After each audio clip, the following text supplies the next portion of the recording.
Hello again and welcome back to the Daily Bread Bible Study. We are looking at day 140 for Tuesday, May 19th, 2020, here with Ezra chapters 8 through 10.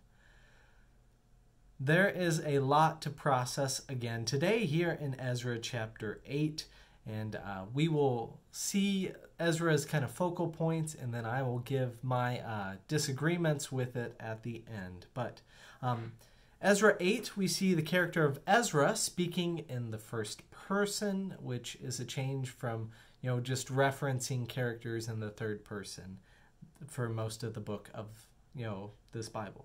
Most of this book of the Bible. Ezra lists the heads of the family who travel with him to Jerusalem, and he groups them in Babylonia by the river. My guess is that this is the river Euphrates. Seeking God's blessing on the journey. They fast in hopes of receiving blessings from God. And then Ezra states that God has listened to his entreaty. Ezra gives the offerings for the house of the Lord to 12 priests, a holy number, a special number, one for each of the 12 tribes, and divides up the portion so that way they can take that.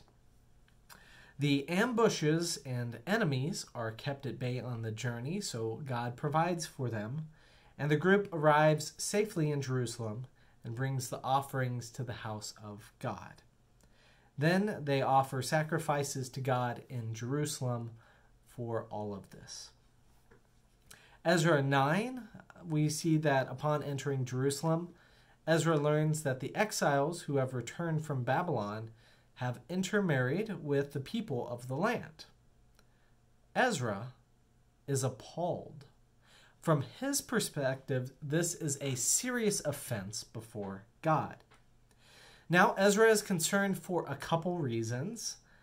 One, Moses said this was a no-no.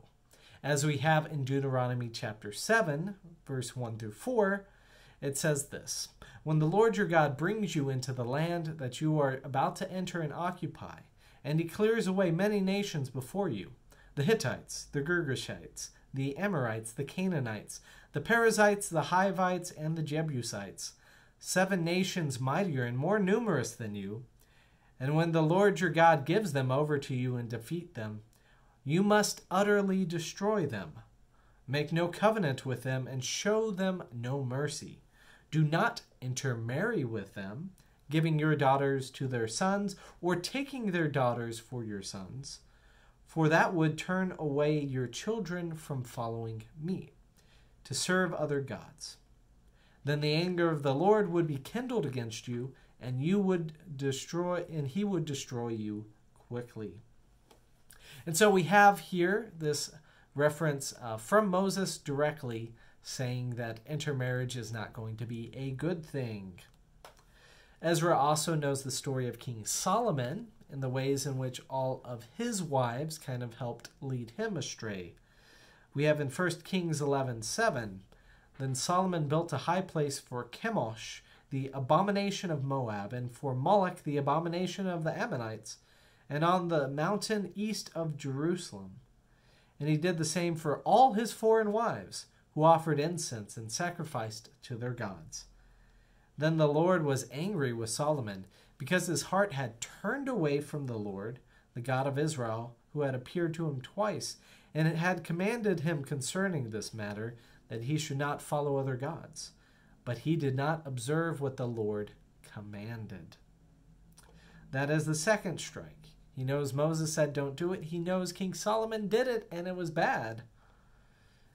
And so Ezra, at this time, is afraid that forsaking any of the commandments of God will lead to another exile and possibly the destruction of the Jews.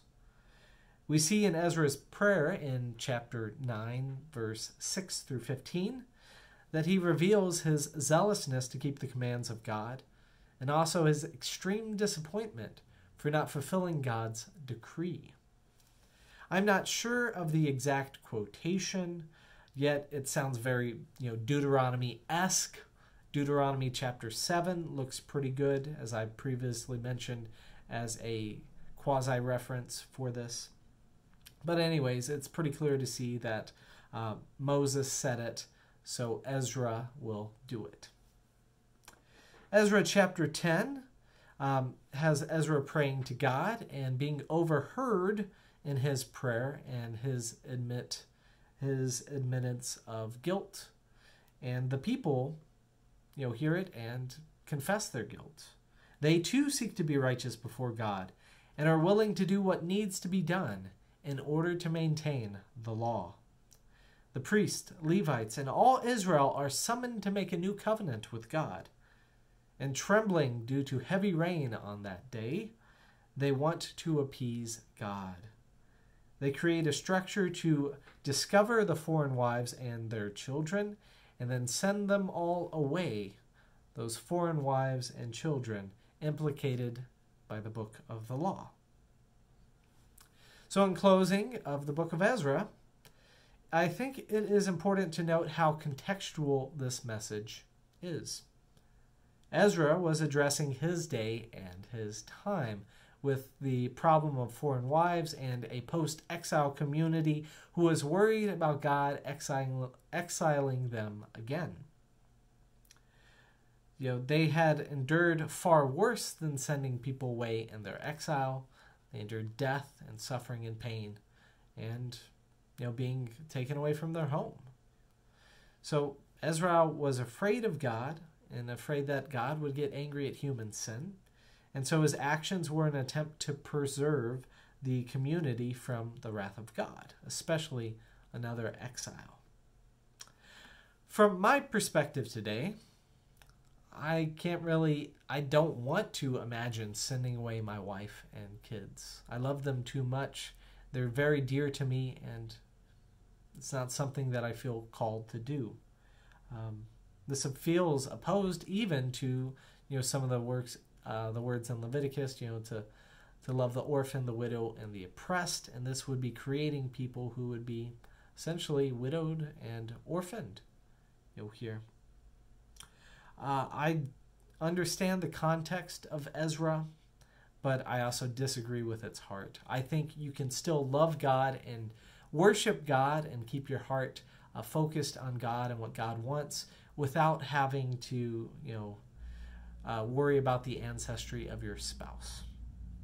Additionally, as a Gentile Christian, I am not worried about incurring God's wrath through, marriage. I depend heavily upon God's death, atoning my sins before God, and not, other works in order to make and appease God. I do seek to worship God alone and trust that this desire to follow God is more important than worrying about breaking any rules. So there we have the book of Ezra. We will pick up another story coming up next time, focusing on Nehemiah and what the cupbearer has to say.